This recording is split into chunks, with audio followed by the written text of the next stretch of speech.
Struggling to complete your FSC Part 1 syllabus in just 30 days? Don't worry. In this video, I will guide you through a smart and effective study plan to help you cover your syllabus efficiently while staying stress-free. इस video में मैं आपको बताऊंगी कि आपने 30 days का आपका schedule क्या होना चाहिए, टाइम मैनेजमेंट कैसे करना है, स्मार्ट स्टडी टेक्निक क्या होनी चाहिए, बेस्ट रिसोर्सेज क्या यूज़ करें या कौन सी स्ट्रैटेजीज़ यूज़ करें for quick revision, common mistakes जिनको अवॉइड किया जाए ताकि आपके मार्क्स अच्छे आएँ और आप लोगों ने ये मिस्टेक्स नहीं दोहरानी while preparing for your exams. ये टेक्निक्स ना सिर्फ प्री मेडिकल के स्टूडेंट्स के लिए हैं बल्कि प्री इंजीनियरिंग के स्टूडेंट्स के लिए भी है। This video will help you stay on track and ease your exam. Watch this till end for bonus tips to boost your confidence.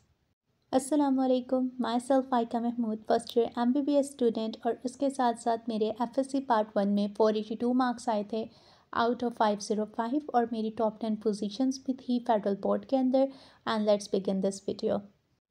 सबसे पहले आपने अपने अंडरस्टैंड करना है 30 डे के स्टडी प्लान को। इसके अंदर आपको पता होना चाहिए कि क्या इन दिनों की इम्पोर्टेंस क्या है आपकी लाइफ में, आपने अपने सिलेबस को किस तरह पढ़ना है, और तीसरा और सबसे इम्पॉर्टेंट, आप लोगों ने ख़ुद को मोटिवेट रखना है। जितना आप अपने आप को मोटिवेट रखोगे उतना ही आप फोकस कर सकोगे थ्रू आउट द मंथ।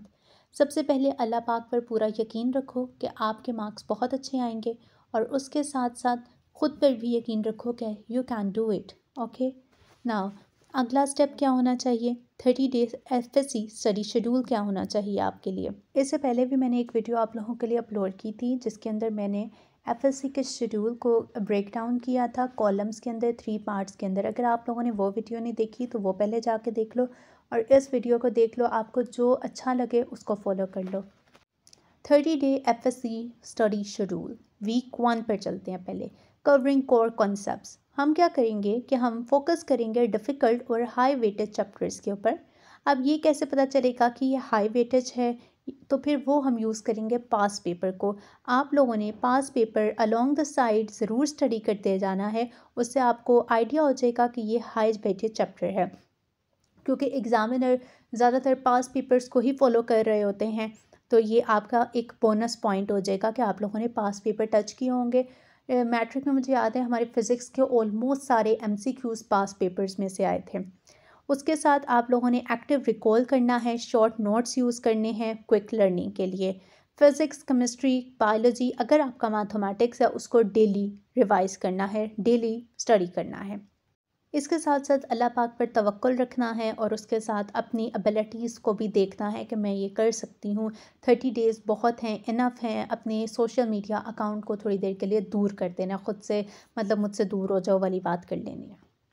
इसके साथ साथ बच्चों, आप लोगों ने अपने चैप्टर्स को, जैसे आप लोगों ने कोई बायोलॉजी के 2 चैप्टर्स किए हैं पिछले दिन, आप लोगों ने अगले दिन उनको रिवाइज़ करना है। मतलब छोटे नोट्स के थ्रू कर लो या मेजर कॉन्सेप्ट्स के थ्रू कर लो, ताकि आपके दिमाग में रहे वो कॉन्सेप्ट, और फिर आप लोगों ने न्यू कॉन्सेप्ट पढ़ना है। वीक 1 में आपने ये काम किया। वीक 2 पे चलते हैं, स्ट्रेंथनिंग अंडरस्टैंडिंग। वीक 2 में आप रिवाइज़ करोगे वीक 1 के टॉपिक्स को, क्योंकि वो मुश्किल थे और हाई वेटेज वाले थे।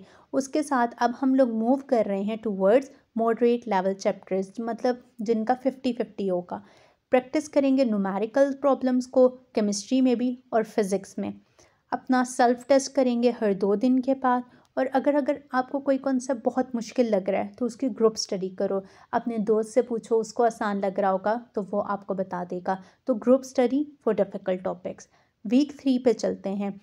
अब आपके पास सिर्फ 2 वीक्स रह गए हैं। वीक 3 पे आ जाओ। Fast revision and solving past paper, very important part. Week 3 में हम करेंगे जल्दी से रिवीजन, पास पेपर्स को सॉल्व करना है। तो हम क्या करेंगे, जो हमारा सिलेबस रिमेनिंग रह गया है उसको जल्दी पढ़ेंगे एफिशिएंटली, लेकिन उसके साथ शॉर्ट नोट्स को रिवाइज़ करेंगे। एक अपना फॉर्मूला शीट बनाई होगी आपने फ़िज़िक्स के लिए, उसको रिवाइज़ करेंगे। फेडरल में तो नीचे फार्मूलाज लिखे हुए आते हैं, मुझे ख्याल में हमारी बार 2nd ईयर के एंड पे हमें इस तरह का पेपर आया था। उसके साथ साथ MCQ सॉल्व करोगे, शॉर्ट क्वेश्चंस करोगे हर एक सब्जेक्ट के जो एक्सरसाइज में गिवन है। फोकस करोगे इंपॉर्टेंट डायग्राम्स को और इक्वेशंस को। केमिस्ट्री के अंदर ऑर्गेनिक केमिस्ट्री फर्स्ट ईयर में ही है इस बार, तो उस पर फोकस करोगे फेडरल के बच्चों के लिए। और बायोलॉजी में इंपॉर्टेंट डायग्राम्स को देखोगे, जैसे हमारे पास आर्थ्रोपोड वाला किंगडम एनिमलिया में बहुत इंपॉर्टेंट है, वो देखोगे। उसके साथ उस चैप्टर में ज़्यादा जो है MCQs आ जाता है, या फिर कोई ना कोई एक आर्थ्रोपोड वाला लॉन्ग मेरे ख्याल में इम्पॉर्टेंट है। सही हो गया। वीक 3 में आपने ये सब काम कर लिया है। फाइनल वीक आ चुका है, week 4 final revision and exam strategy क्या होनी चाहिए, इसमें हम इस पे बात करेंगे। हम फुल लेंथ पास पेपर को सॉल्व करेंगे, एग्ज़ाम कंडीशंस रख के, मीन टाइम अलॉट करके, उस तरह बुक्स को दूर रख के अलहदा कमरे में बैठ के। उसके बाद अपने वीक एरियाज़ पर फोकस करोगे और हाई स्कोरिंग टॉपिक्स के ऊपर फोकस करोगे। जैसे हमें पता है कि अगर हमारे पास केमिस्ट्री है, उसमें हमारे पास प्रिपरेशन ऑफ एल्कीन्स में से आपके मॉडल पेपर में भी क्वेश्चन आया हुआ है, तो वो इम्पॉर्टेंट है, पास पेपर में भी आया होता था वो क्वेश्चन।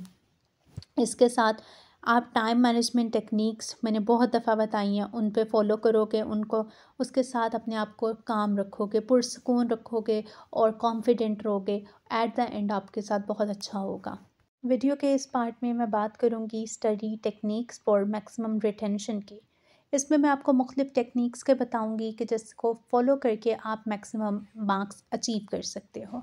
अच्छा जी, सबसे पहले आप स्टडी करो 15 मिनट्स का, ब्रेक लो 10 मिनट्स का। ये टेक्निक बहुत इफ़ेक्टिव है, क्योंकि ये मैंने ख़ुद भी फॉलो की है। ये मुझे डॉक्टर ने कहा था कि मेरी आई साइट का प्रॉब्लम था, तो उन्होंने मुझे कहा था कि आप 15 मिनट्स पढ़ा करो और 10 मिनट्स का ब्रेक लिया करो। और उन 10 मिनट्स में आपने मोबाइल वगैरह यूज़ नहीं करना, बल्कि एक्टिव रिकॉल करना है। आपने ख़ुद को टेस्ट करना है, रीडिंग नहीं सिर्फ करनी है कि मतलब टॉपिक पढ़ेगा पढ़ेगा पढ़ेगा, नहीं, आपने ख़ुद को टेस्ट करना है। उससे आपको पता चलेगा कि मुझे कितना आ रहा है और मैं कीवर्ड्स तो नहीं भूल रहा। इसके साथ माइंड मैपिंग करनी है, फ्लो चार्ट्स बना लो, डायग्राम्स बना लो बेटर अंडरस्टैंडिंग के लिए। इसके साथ शॉर्ट नोट्स ज़रूर बनाया करो, समरीज़ बनाया करो, उनको कंडेंस कर लिया लॉन्गर पैराग्राफ्स को। उसके साथ MCQs प्रैक्टिस किया करो एक एक चैप्टर के, या डेली फुल। आप लोगों ने अब इतना टाइम नहीं है, तो डेली 50 to 100 MCQs सॉल्व करो।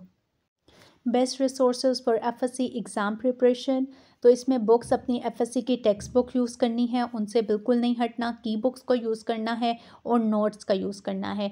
की बुक्स अब कौन से यूज़ करोगे, मैंने अपनी ये रिसोर्सेज आपको काफ़ी दफ़ा पहले भी बताए हैं कि मैंने FSC पार्ट 1 और 2 केमिस्ट्री के लिए स्कॉलर की बुक यूज़ की थी, और फ़िज़िक्स के लिए भी स्कॉलर यूज़ की थी। उसके साथ साथ मैंने अपने टीचर के नोट्स यूज़ किए थे, और उनके हैंड रिटन जो हमें क्लास में बनवाते थे, और दूसरे जो हमारे वो एक हमें नोट्स देते थे। दूसरा, उर्दू के लिए सरमाया उर्दू और तौकीर अदब यूज़ की थी। इंग्लिश के दोनों पार्ट्स के लिए मैंने PGC की एक की बुक है, मुझे अब उसका नाम नहीं याद, टॉप समथिंग था कोई। और अपने स्कॉलर के लिए मैंने वो प्लॉट्स वगैरह के लिए स्कॉलर के यूज़ किए थे। बाकी हमें नोट्स मिलते थे फ्रेजेस के लिए और ईडियम्स के लिए। उसके अलावा हमारे पास अब आ जाता है बायोलॉजी। बायोलॉजी के लिए मेजरली आपकी टेक्स्ट बुक इम्पॉर्टेंट है। की बुक्स यूज़ की थी मैंने FSC पार्ट 1 में कॉलेज, और FSC पार्ट 2 में स्कॉलर। और इसमें मैं मेजर क्या देखती थी, डिफरेंस वाला क्वेश्चन, और कुछ भी नहीं मैंने देखा। फजूल है लेना, मतलब डिफरेंस वाला क्वेश्चन आप गूगल कर लो, वो ज़्यादा आसानी रहेगी, वरना कुछ भी ऐसा नहीं होता था। बिकॉज MCQs हम लोग लगा लेते थे, और जो बाकी क्वेश्चंस हैं वो मेजर आपका टेक्स्ट बुक है। Bio is all about your text book, और की बुक्स की ज़रूरत नहीं पड़ती आपकी बायोलॉजी के लिए। इस्लामियात में मैंने यूज़ की थी की बुक शाउर इस्लामियात, हमने वो टेक्स्ट बुक पढ़ी नहीं थी, हमने सिर्फ वो की बुक यूज़ की थी। उसके अलावा पाक स्टडीज़ के लिए हमने सिर्फ बुक पे फोकस किया था, कोई की बुक यूज़ नहीं की। मुझे पता है कि पाक स्टडीज़ FSC पार्ट 2 में होती है, लेकिन अगर कोई बच्चा उसमें से कोई एक वीडियो देख रहा है तो उनके लिए मैंने बता दिया। पास पेपर्स को ज़रूर सॉल्व करो, एटलीस्ट 5 to 10 ईयर्स, 5 साल के कर लो बहुत अच्छे तरीके से, वरना अगर आपके पास टाइम ज़्यादा है तो 10 साल के कर लो। ऑनलाइन रिसोर्सेज यूज़ कर लो, यूट्यूब लेक्चर्स यूज़ कर लो। अगर कोई आपको टॉपिक बिल्कुल समझ नहीं आ रहा, क्विज़ ऐप यूज़ कर लो, ऑनलाइन MCQ सॉल्व कर लो। ठीक है, फेडरल बोर्ड के तो वहाँ चले जाओ ऐप पे, तो वहाँ MCQs मिल जाते होते हैं। उसके बाद अपने नोट्स यूज़ करो। Best way to revise quickly, ये आपका मेजर होगा self made notes. Common mistakes to avoid, इसमें हम बात करते हैं तो हम लोग क्या करते हैं कि कोई प्रॉपर प्लान नहीं बनाते हैं और पढ़ते जाते हैं क्रैमिंग करते हैं, मतलब ना तो आप लोगों ने क्या करना है, एक प्रॉपर प्लान को फॉलो करना है। उसके अलावा अपने न्यूमेरिकल प्रॉब्लम्स और फार्मूलाज को बिल्कुल इग्नोर नहीं करना कि हमारे पास अब टाइम नहीं है, न्यूमेरिकल देख लूँगा, फार्मूला याद आ गया तो कर लूँगा। नहीं, नहीं, आपने वो करना ही करना है। कभी-कभी ऐसा होता है कि फ़िज़िक्स हमारा सारा का सारा न्यूमेरिकल आ जाए, तो फिर क्या करोगे? तो आप लोगों ने ज़रूर न्यूमेरिकल और फार्मूलाज को देखना है। तीसरा, हम क्या गलती करते हैं कि हम पास्ट पेपर सॉल्व नहीं करके जाते, पास्ट पेपर्स को देखते नहीं हैं। मैंने पहले भी बताया कि 10th के पेपर में मेरा सारा एमसीक्यूज़ ऑल सारे के सारे, कोई एक भी नहीं न्यू था, सारे पास पेपर से थे। उसके अलावा पाँचवाँ या चौथा पॉइंट है, लास्ट मिनट क्रैमिंग करते हैं हम लोग, रिवीजन नहीं करते, क्रैमिंग करते हैं। ओहो! ये रटा मारो यार, ये रटा मारो। नहीं, आप लोगों ने रिवीजन करनी है, लास्ट मिनट पे क्रैमिंग नहीं करनी। उसके बाद प्रॉपर रेस्ट लेना है। हमारे यहाँ ये बहुत रवाज है कि भई रेस्ट नहीं करना और प्रॉपर स्लीप नहीं लेनी, 7 to 8 आवर्स की स्लीप नहीं लेनी, बस रट्टा मारो, मारो, मारो। नहीं, आप लोगों ने अपनी सेहत का ख़्याल बहुत रखना है, सेहत सबसे ऊपर है। हर वीडियो में मैं आपको फाइनल मोटिवेशन या एग्ज़ाम टिप्स देती हूँ, तो इस वीडियो में भी हम उसी पे बात करेंगे।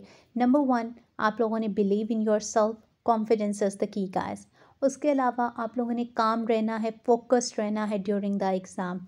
मुझे याद है बायोलॉजी का फेडरल बोर्ड का फर्स्ट ईयर का पेपर था, तो मैं इतनी मतलब कि कंफ्यूज हो गई थी पेपर के दौरान। मतलब इतना आपका एक इम्पॉर्टेंट पेपर होता है और मैं इतनी ज़रा डरी हुई थी। तो मुझसे एमसीक्यूज़ मैंने उल्टे, मुझे सब आता है लेकिन मेरे पास वो उस टाइम पे मैं फ़ोकस नहीं थी, काम नहीं थी, मैंने सारे आंसर्स गलत लगाए। और देन मैंने अपने आप को कहा नहीं तुम कर सकती हो, और देन मैंने क्वेश्चंस पढ़ना शुरू किए और फिर मैंने कहा ओह मैंने क्या किया है इधर। और देन मैंने फिर उनको पहले पेंसिल से मार्क करती थी, मेरी एक था, तो फिर मैंने उनको करेक्ट किया। फिर मेरा एक एमसीक्यूज़ गलत हुआ था पूरे में, और मेरे फिर वहाँ पे था एक लेज़र्ड, उसका आंसर था रेप्टाइल्स में से क्वेश्चन आया था। उसके अलावा इसीलिए कहती हूँ कि काम रहना है, फोकस्ड रहना है, अपना हेल्थ का ख़्याल रखना है, पज़ल नहीं हो जाना, ठीक है? और ख़ुद को डीमोटिवेट नहीं करना। डीमोटिवेशन तो मतलब एक बहुत बड़ी भयानक चीज़ है ना, जिससे आपके जो आपको आता है वो भी निकल जाता है सारे का सारा। स्मार्ट स्ट्रैटेजीज़ यूज़ करो, मैनेज करो टाइम को, और याद रखो मेरी बात, hard work always page of. इसके साथ मुझे एक बच्चे का कमेंट आया था लास्ट वीडियो के ऊपर कि उसे एफएससी की बुक्स वगैरह का चाहिए, तो वो मैंने डिस्क्रिप्शन में डाल दिए हैं link. If you found this video helpful, don't forget to like, share and subscribe my channel. Comment below if you need personalised study advice. और आप लोगों को मेरी तरफ से best of luck. Thank you. अल्लाह हाफिज़।